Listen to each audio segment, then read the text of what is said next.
வணக்கம். சிறப்பு நேர்காணலில் இன்று நம்மோடு இணைந்திருப்பவர் அரசியல் விமர்சகர் திருமிகு சுமன் ஸ்ரீராமன் அவர். சார் வணக்கம் சார். வணக்கம் தினேஷ்.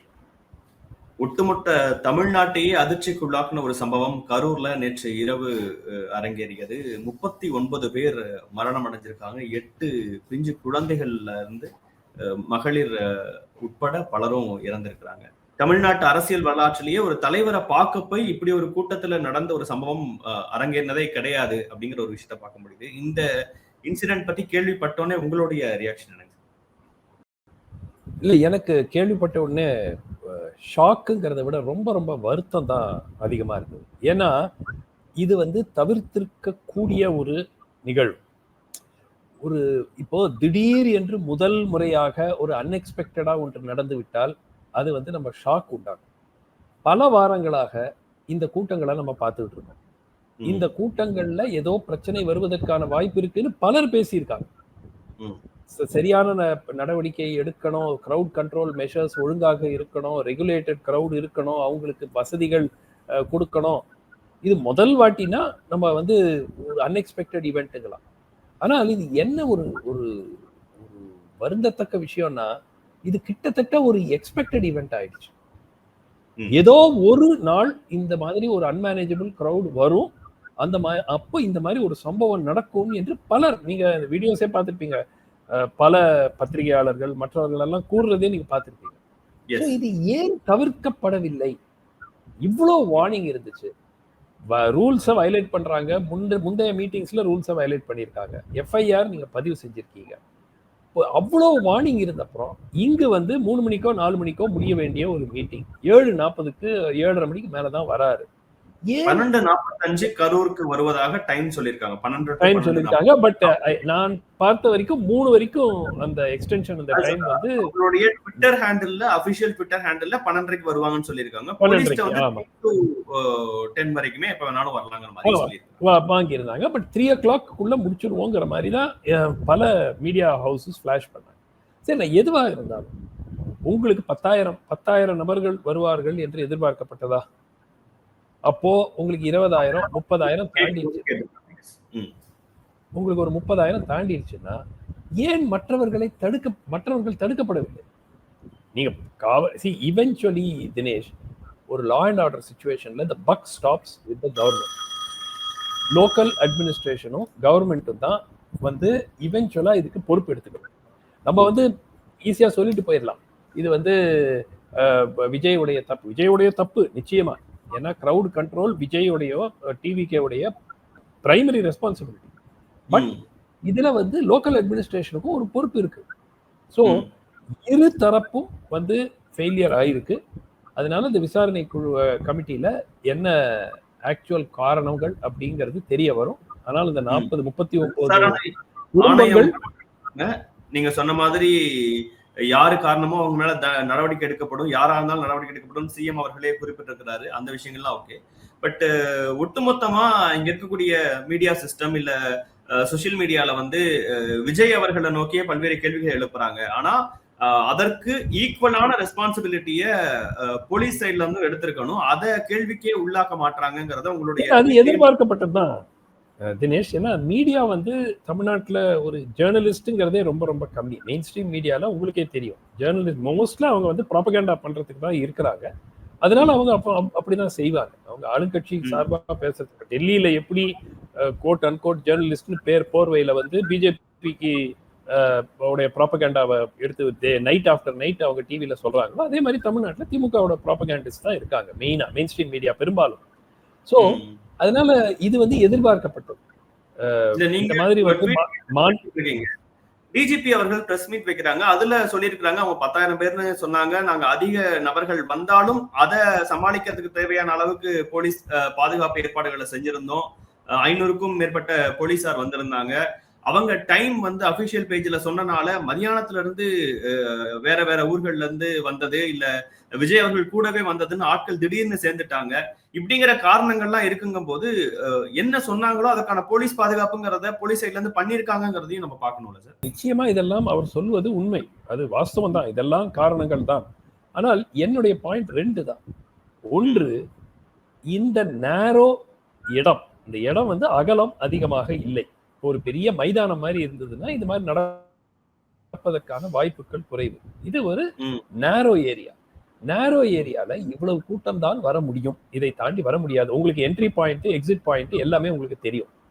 ஏன்னா நீங்க தான் பர்மிஷன் கொடுத்துருக்கீங்க. அதுக்கெல்லாம் நீங்க ஸ்டடி பண்ணுதான். காவல்துறை வந்து ஒரு பர்மிஷன் கொடுக்கும்போது எவ்வளவு பேர் உள்ள வரலாம், என்ட்ரி பாயிண்ட் ஒரு விளக்கம் தரப்படுது. அவங்க பர்மிஷன் கேட்ட ரவுண்டானாவோ உழவர் சந்தையோ இந்த பகுதியை விட இன்னும் குறுகலான பகுதி. ஒருவேளை அந்த இடத்துல பர்மிஷன் கொடுத்திருந்தோம்னா இன்னும் மோசமான விளைவுகளை ஏற்படுத்தி இருக்குங்கிறது அவங்க சைட்ல இருந்து சொல்றாங்க சார். அதை விட இது பெரிய இடம் தான் சொல்றாங்க. இல்ல அவங்க கேட்டதும் கிடையாதுங்க. ஃபர்ஸ்ட் ஆஃப் ஆல் நான் வந்து ஒரு அரசியல் கட்சி, புது அரசியல் கட்சி. நான் எனக்கு தெரிந்ததை வச்சுக்கிட்டு நான் ஏதோ கேட்கிறேன். காவல்துறை உங்களுடைய அசஸ்மெண்ட்டினுடைய அடிப்படையில் தான் நீங்க அப்ரூவல் கொடுக்கணும். இப்போ உதாரணத்துக்கு கரூர் நகரத்துக்கு வெளியே ஒரு பெரிய கிரவுண்ட் இருக்கு, அங்க நடத்திக்கிங்க, இங்க வந்து எங்களால கொடுக்க முடியாது, ஊருக்குள்ள பிரச்சனை வரும். ஏற்கனவே 2-3 மீட்டிங்ல இந்த மாதிரி ஆயிடுச்சு. ஒரு மாநாட்டுல கிட்டத்தட்ட 20 பேர் 30 பேர் மயக்கம் போட்டு விழுந்தாங்க. ஞாபகம் இருக்கா? காலையில இருந்து வந்து உட்கார வச்சு மாலை கூட மயக்கம் போட்டு விழுந்தாங்க. ஸோ இதெல்லாம் பார்க்கும் விக்கிரவாண்டியில. அதே மாதிரி இந்த மாதிரி சம்பவம் நடப்பதற்கு வாய்ப்பு இருக்கோ. எடப்பாடி அந்த இடத்துல ஒரு ரேலி நடத்துறாருன்னா அதிமுக 50 ஆண்டு காலமாக ரேலிஸ் ஏற்பாடு பண்ணிட்டு இருக்காங்க. அவங்களுக்கு ஆர்கனைசேஷன் தெரியும், எவ்வளவு பேர் வருவாங்கன்னு அவங்களால ப்ரெடிக்டும் பண்ண முடியும். ஏன்னா அதனுடைய எக்ஸ்பீரியன்ஸ் அவங்களுக்கு இருக்கு. இது ஒரு புது கட்சி, அவங்களுக்கு பண்ணியிருக்க கூடாது. அதுல எந்த மாற்று கருத்தும் கிடையாது.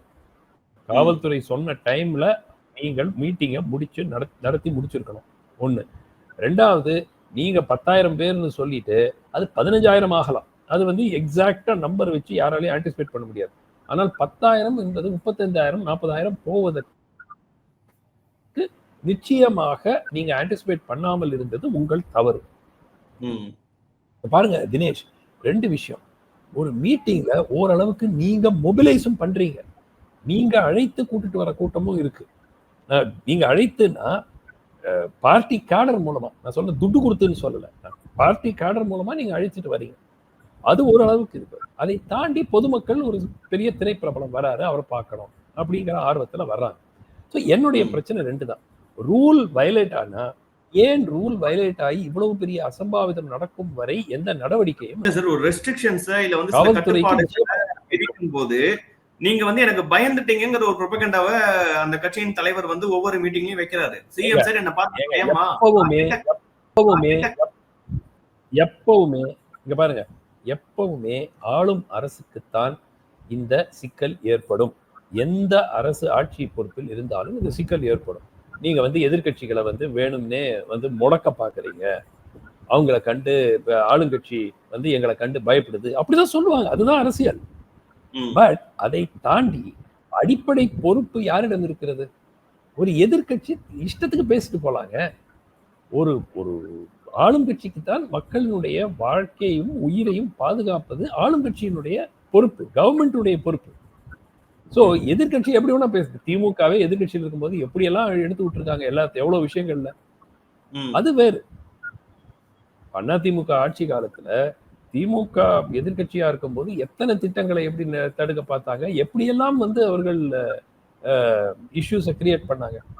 ஸோ அது வேறங்க. எப்பவுமே எதிர்கட்சி அப்படிதான் செய்யும், ஆளுங்கட்சி தான் பொறுப்பு. பட் என்னுடைய பாயிண்ட் வந்து விஜய் மீது நடவடிக்கை எடுக்கப்பட வேண்டும். அதுல மாற்று கருத்து இல்லை. தாவேகா விஜய் நடவடிக்கை எடுக்கப்பட வேண்டும். தேவர்தி விஜய் மீது தாவேகா மீது நடவடிக்கை. யார் ஆர்கனைசர்ஸ்? சட்டப்படி என்ன நடவடிக்கை எடுக்கணுமோ அது விஜய் மீது தான் எடுக்கணும். யாருக்காக காத்துட்டு இருந்தாங்க? புசி ஆனந்துக்கு காத்துட்டு இருந்தாங்களா? புசி ஆனந்த் வரப்போறாரு, ஆதவ அர்ஜுனா வரப்போறாரு, அவரை பார்க்கணுங்கிறதுக்காக கூட்டம் காத்துட்டு இருந்துச்சா? See, there is a moral liability and there is a legal. So நிச்சயமாக பொறுப்பேற்றுக் கொள்ள வேண்டும். அதுல மாற்று கருத்து இல்லை. அதுதான் பாயிண்ட். ஆனால் ஏதோ வந்து விஜய் இவங்க வந்து எந்த விதமான ஒரு அதிகாரமும் இல்லை, எங்களால ஒண்ணுமே செய்ய முடியல, அவர் அநியாயம் பண்ணிட்டாரு விஜய் அப்படிங்கிறது வந்து ஏற்றுக்கொள்ள முடியாத ஒரு கருத்து. உங்களுக்கு சர்வ வல்லமை படைத்த அரசாங்கம், காவல்துறை, இவ்வளவு மைட் ஆஃப் த ஸ்டேட் பண்ணிருக்க எல்லாத்தையும் முடியும்னு வச்சிருக்கீங்க. 10,000 பேர்னு ரொம்ப சொன்னவங்க சிம்பிள் எக்ஸ்ட்ரா தினேஷ். வருவாங்கிறதுக்காக போலீஸ் பாதுகாப்பு ஏற்பாடு பண்ணிட்டாங்க. அவங்க கேட்ட இடத்தை விட பெரிய இடத்தை கொடுத்துட்டாங்க. பிரச்சனை நடந்ததற்கு பிறகாக ஆஃப்டர் மேத் என்னென்னலாம் பண்ண முடியுமோ ஒட்டுமொத்த அரசு இயந்திரமும் செய்யுது. அப்ப என்ன இன்னும் மிஸ் பண்றாங்கன்னு நீங்க சொல்றீங்க? 2 பேரும் பொறுப்பேற்கணும்னா இப்ப என்ன விஜய் அவர்கள் ஃபர்ஸ்ட் சிச்சுவேஷன் என்ட்ரி பாயிண்ட்ஸை மேன் பண்ணியிருக்கோம். இவ்வளவு பேர் தான் ஒரு இடத்துக்குள் வர முடியும் என்றால் அதை தாண்டி ஒரு கூட்டம் வந்து விட்டால் அதை ரெகுலேட் பண்ணி தான். உங்களுக்கு தெரியும் நிறைய ரேலிஸ்ல பிரதானமா திமுக பொதுக்கூட்டம், அண்ணா திமுக பொதுக்கூட்டம்லாம் வந்து இந்த என்ட்ரன்ஸையே வந்து 3 மணி நேரம் 4 மணி நேரத்துக்கு முன்னாடி தான் திறப்பாங்க. இது வந்து பொது இடம் அப்படிங்கிறதுனால அந்த மாதிரி பண்ண முடியாது. இப்போ ஒரு மைதானம்னு வச்சுக்கோங்க, அந்த மைதானத்தை entry and exit will be entry will only be 3 hours 4 hours before the event. So உங்களுக்கு இங்க வந்து இந்த ஈவெண்ட்டுக்கு நீங்க பர்மிஷன் கொடுத்தீங்க. 10,000 பேர் ஏற்கனவே வந்து மயக்கம் போட்டு விடுறாங்க, மூச்சு முட்டுதுன்னு மத்தியானம் 3 மணி 4 மணிலேருந்தே மயக்கம் போட்டுட்டு இருக்காங்க சில பேர்னு செய்தி வந்தாச்சு. So crowd could have been prevented from gathering there. இல்ல நான் என்ன சொல்றேன், மீடியா மூலமா ஒரு செய்தி 30,000 பேர் வந்துட்டாங்க, இது ஒரு அசம்பாவிதம் நடக்கக்கூடிய ஒரு சிச்சுவேஷன் வருது, விஜய் அவர்களுடைய மீட்டிங்கை நாங்கள் ஒத்தி வைக்கிறோம். உடனே விஜய் வந்து என்ன சொல்லுவாரு, திமுக என்னை பார்த்து பயந்துருச்சு. பட் ஒரு 40 உயிரை காப்பாத்திருக்கலாம் இல்லையா? கூட்டம் வந்து இவ்வளவு வந்துருச்சு, மயக்கம் போட்டுட்டு இருக்காங்கிற செய்தி வந்து எந்த அளவுக்கு போலீஸ்க்கு மேபி இன்னும் கொஞ்சம் அதிகமா தெரியலாம். விஜய் அவர்களும் அந்த செய்திகளை கவனிக்கிறாரு தான். அவங்க கட்சியின் நிர்வாகிகளும் அந்த இடத்துல இருக்கிறாங்க தான். இப்படி எல்லாம் நடந்திருக்கு, நம்ம இந்த கூட்டத்தை வைக்கலாம், இல்ல இந்த இடத்துல வந்து ரொம்ப நேரம் பேச வேண்டாம், இங்க பிரச்சனையா இருக்குங்கிற விஷயம் ஒரு தலைவரா அவருக்கும் புரியணும்ல. நிச்சயமாக அந்த பொறுப்பு அவருக்கு. அதனாலதாங்க நான் சொல்றேன், அவர் மீது நடவடிக்கை எடுக்கப்பட வேண்டும் என்று கூறுற காரணமே அதுதான்.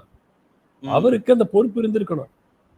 ஏற்கனவே வந்து இவ்வளவு நேரமா காத்துட்டு இருக்காங்க, அவங்க இவ்வளவு ஆயிரக்கணக்கான மக்கள் ஒரு சிறிய குறுகிய இடத்துல வந்து ஸ்குவீஸ் இன் பண்ணியிருக்கிறாங்க, அவர்களுக்கு வந்து எதுவும் அசம்பாவிதம் நடக்காமல் பார்த்து கொள்ள வேண்டியது என்னுடைய பொறுப்பு. சரி, அதனால சரிங்க, அப்பையும் கூட ஒரு ஆம்புலன்ஸ் வர்றது ஒரு உயரத்துல இருந்து தான் பாக்குறாரு. அப்ப சாதாரணமா எல்லாரும் பாக்குறத தாண்டி ஒரு உயரத்துல இருந்து பார்க்கும்போது என்ன போயிட்டு இருக்குங்கிறத ஓரளவுக்கு கணிக்க முடியும்.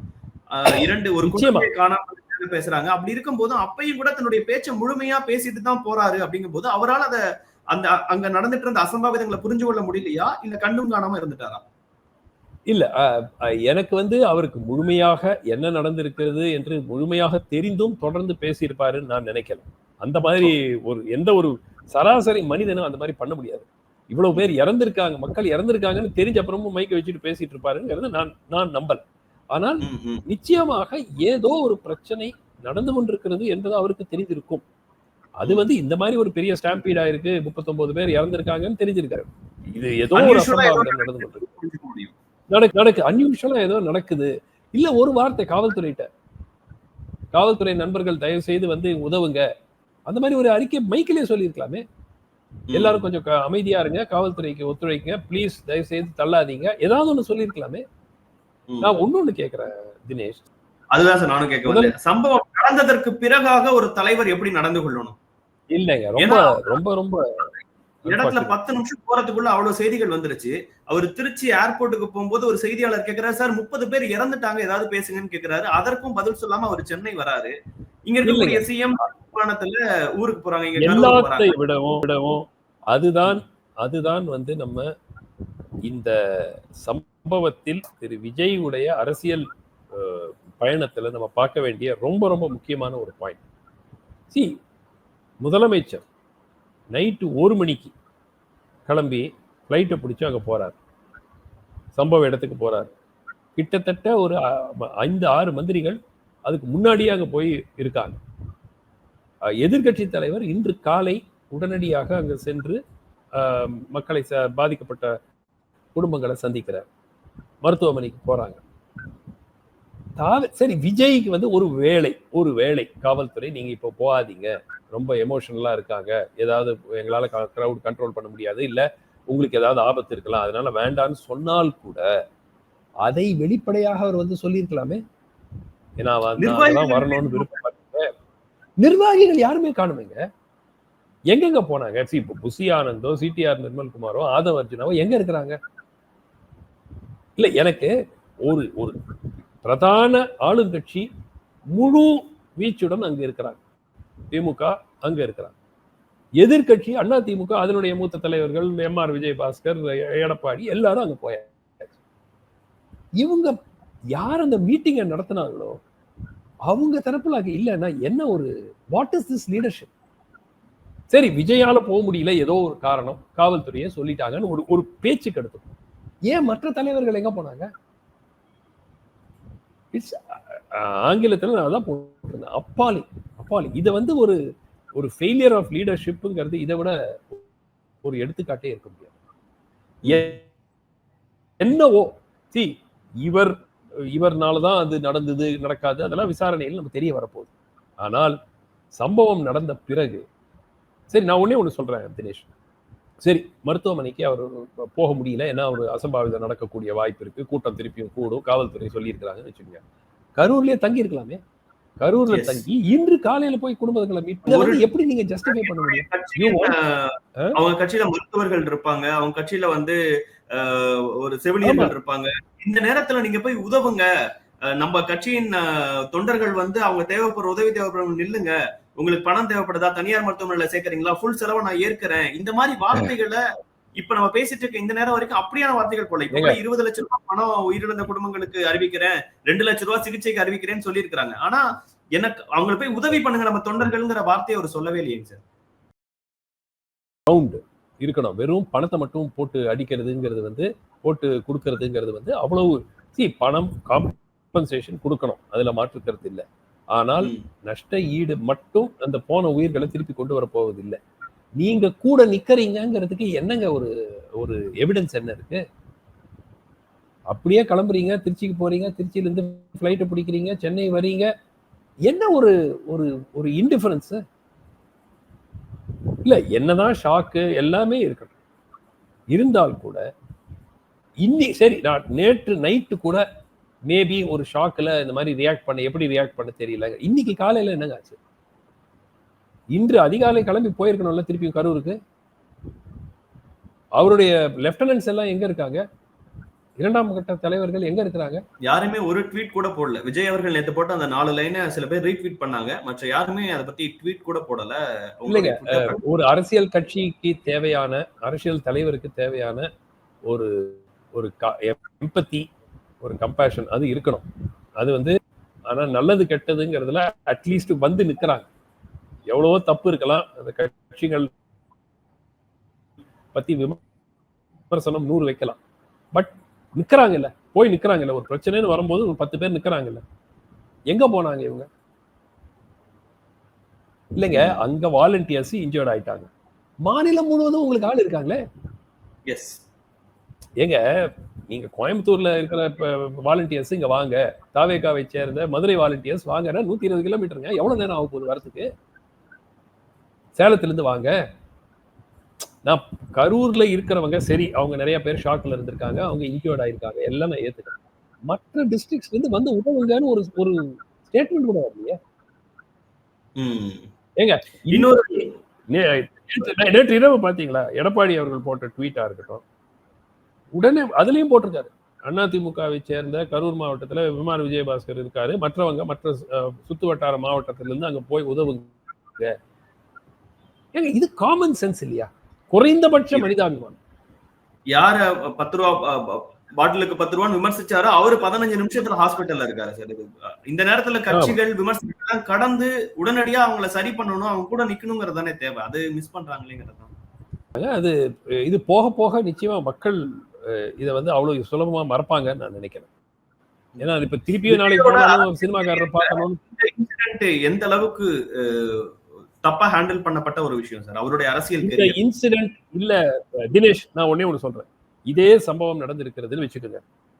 நேற்று இரவு நேரா விஜய் ஹாஸ்பிட்டல்ல போறாரு, நைட்டு ஃபுல்லா குடும்பங்களோட உட்கார்றாரு, அங்க வந்து அவர்களோட சிம்பத்தைஸ் பண்றாரு, கண்டோலன்ஸ் கொடுக்கறாரு, உடனடியா நஷ்ட ஈடு அறிவிக்கிறாரு. அவங்க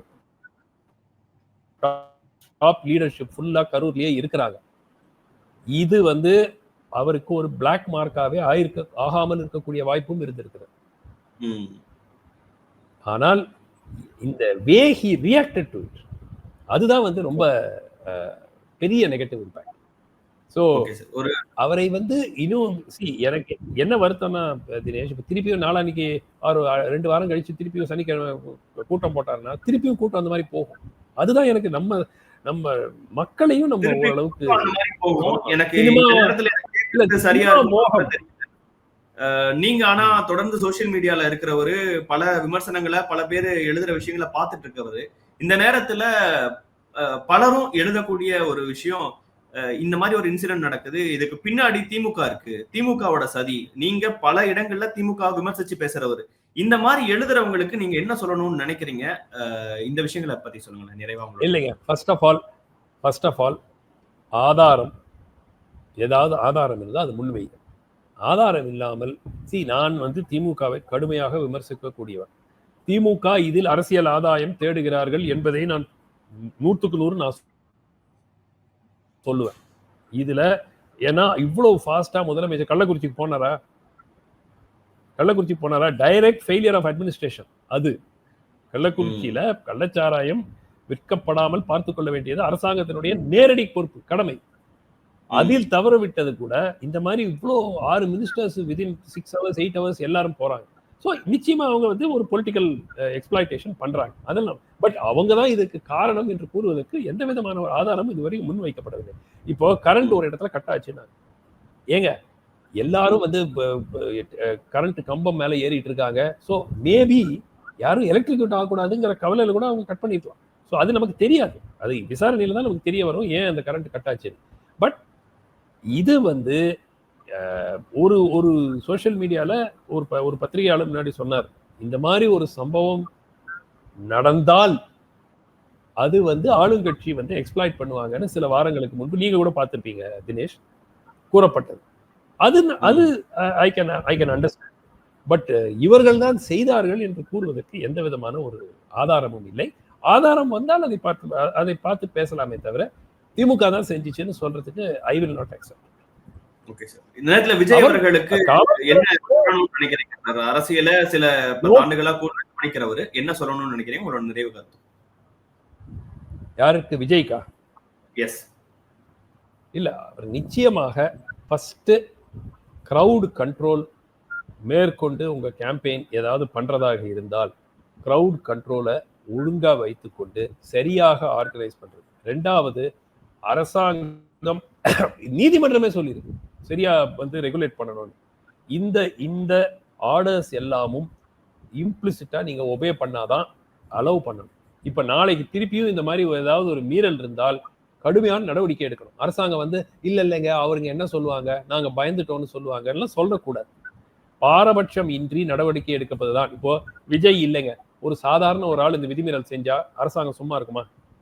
இல்ல, நான் கேட்கிறேன். நீங்க உங்களுக்கு அரசியல் எதிரி இல்லை, நீங்க நிச்சயமா இல்ல, நிச்சயமா நடவடிக்கை. ஏங்க வேற ஒரு சங்கம் இந்த மாதிரி ஒரு மீட்டிங் போடுறாங்க, காலையில 12 மணி 1 மணிக்கு மீட்டிங் நடத்தணும்னு சொல்லிட்டு 7 மணிக்கு வர்றாங்க சாயங்காலம், காவல்துறை சும்மா இருக்குமா?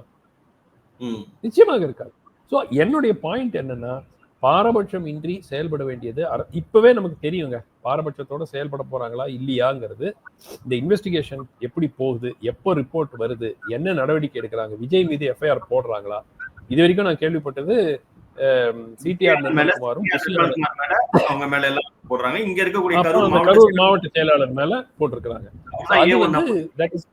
ஆமா, ஏன்னா அவங்கள பார்க்க யாருமே வரல, அவங்க ஆர்கனைசர்ஸா இருந்திருக்கலாம், பட் வந்தவங்க விஜயை பார்க்க வந்திருக்கிறாங்க. ஸோ இவருக்கு லீகல் ரெஸ்பான்சிபிலிட்டி ஒரு புறம், மாரல் ரெஸ்பான்சிபிலிட்டி 100 மடங்கு இல்லை 500 மடங்கு அவர் மேல் இருக்கிறது. அவர் அதை புரிந்து கொண்டு இதுவரை செயல்படவில்லை. இனிமேல் செயல்படுவாராங்கிறத பொறுத்திருந்து பார்க்கலாம். என்ன செய்ய போறான்னு பொறுத்திருந்து பார்க்கலாம் சார். இவ்வளவு நேரம் உங்க நேரத்தையும் கருத்துக்களையும் பகிர்ந்து கொண்டதற்கு மிக நன்றி சார். நன்றி தினேஷ்.